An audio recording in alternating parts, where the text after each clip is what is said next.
3D plastic guns are being printed and people around the country and locally are in an uproar. Parkland school shooting survivors are asking the government to put a stop to the new trend. An 11-year-old girl was walking through this park when she was hit and killed by an impaired driver. Tonight, this tree will be dedicated in her honor. A meeting is being held right now, as you can see through this window, to discuss road projects here on Johns Island. It's that time of the year where thunderstorms are almost a daily occurrence here in the Low Country. And frequently we end up with cloud-to-ground lightning that can be dangerous and sometimes even deadly. The Cynthia Graham Hurd Foundation and Reading Partners are teaming up for their annual month-long book drive. Disney is saying goodbye to Netflix. In 2019, the company will stop making movies for Netflix and begin their own streaming services. With the 4th of July being today, it is very important that you are considerate to those veterans who are struggling from post-traumatic stress disorder. It's only 2 weeks until the Low Country will be in complete darkness in the middle of the day. The total solar eclipse is coming sooner than you know it, and officials want everyone to be safe. 3D plastic guns are being printed and people around the country and locally are in an uproar. Parkland school shooting survivors are asking the government to put a stop to the new trend. These plastic guns are being made in all different shapes and sizes, from handguns to assault-style rifles.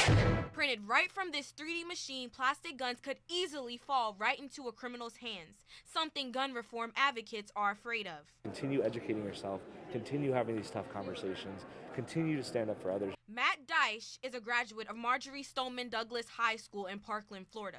His siblings attending school the day a shooter opened fire.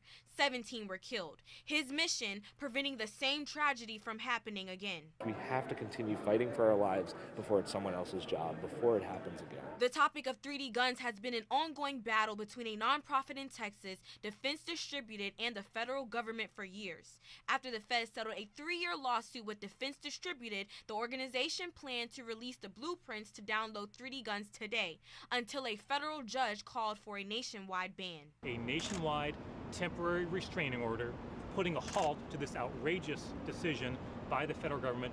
The guns are plastic, making them undetectable, and you wouldn't need a background check to print them, making the guns untraceable. Not to mention, the machines could possibly cost thousands of dollars, but that may not stop the 3D guns from getting into criminals' hands. I reached out to local senators about this controversial topic, and they do not wish to comment at this time. 3D guns will be discussed in court August 10th. Reporting in studio, Amaris Jenkins, Count on 2.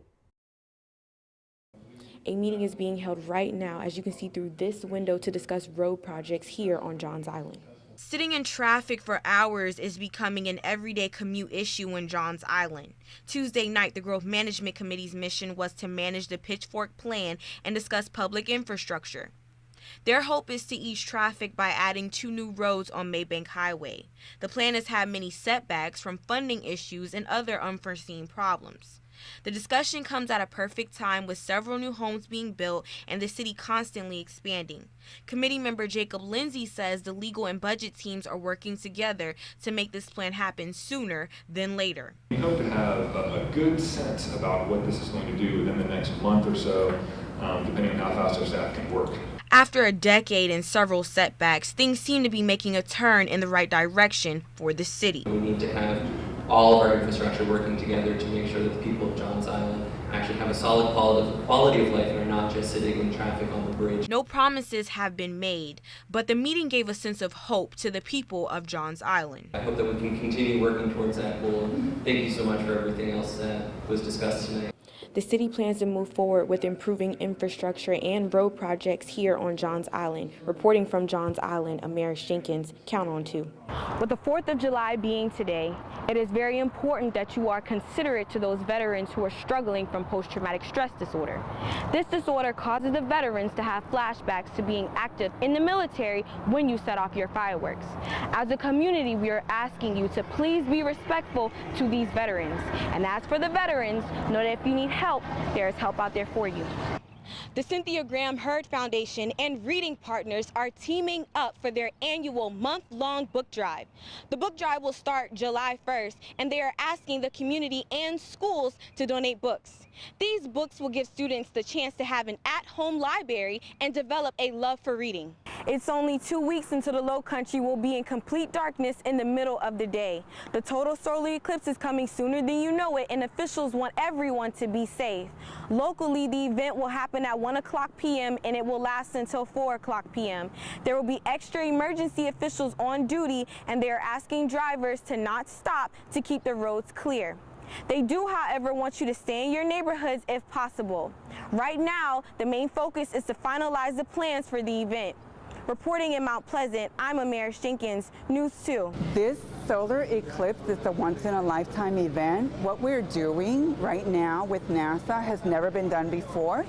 It's all a part of NASA's nationwide project to live stream aerial video footage of the Great American Eclipse. The weather balloon will be filled with 2,000 grams of helium and will be launched into the atmosphere on August 21st from Joe Raleigh Park.